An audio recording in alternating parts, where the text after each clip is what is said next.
Grabe usok. E-bike lang talagang malakas. Ikot lang tayo dito sa monumento na to.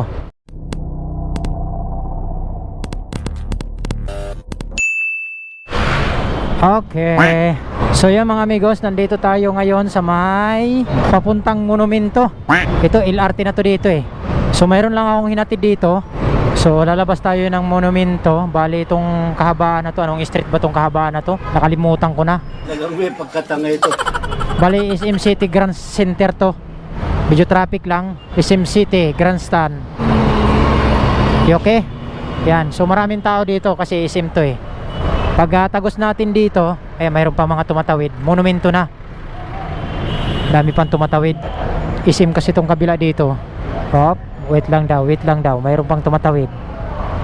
Hop. Go. Hop. Dahan-dahan tayo. Kaya mayroon pang tumatawid. Okay. Let's go. So ayan, dito na tayo sa papasok ng monumento, no. Iikot lang tayo dito sa monumento na to. Yan, SM Hypermarket naman dito.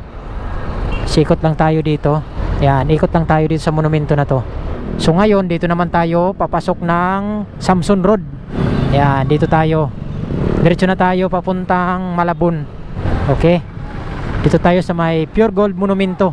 Ay, inikot lang naman natin yung monumento. So itong kahabaan na to, Samson Road na to. Diretso lang tayo mga amigos.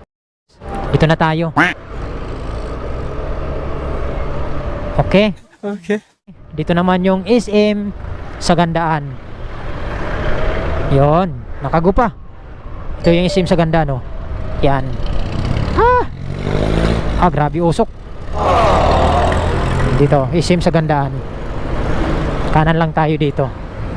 Yon. Okay. So dalawang SM ang dinaanan natin kanina sa monumento. Das dito diretso tayo sa may Sagandaan. Pupunta naman tayo mga Malabon. Medyo traffic na rin konti dito.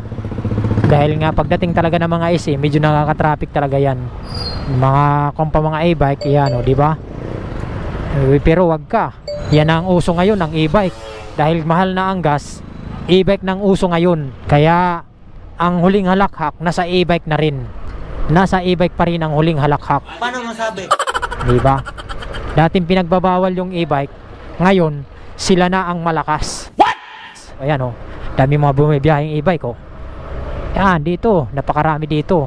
Puro e-bike. Yan oh, e-bike. Diba? Dami dito yan, puro Inwaw ata itong mga e-bike na nandito. Yan oh, Inwaw. Inwaw nga. Diba? Napakarami yan. Yan oh. Kaya di na nakakapagtaka dahil sa sobrang taas ng gas, mag-e-bike ka na lang. Mas tipid pa, di ba? Yan oh, e-bike. Ito sinusundan natin, e-bike din. E-bike lang talagang malakas. Di ba? Okay?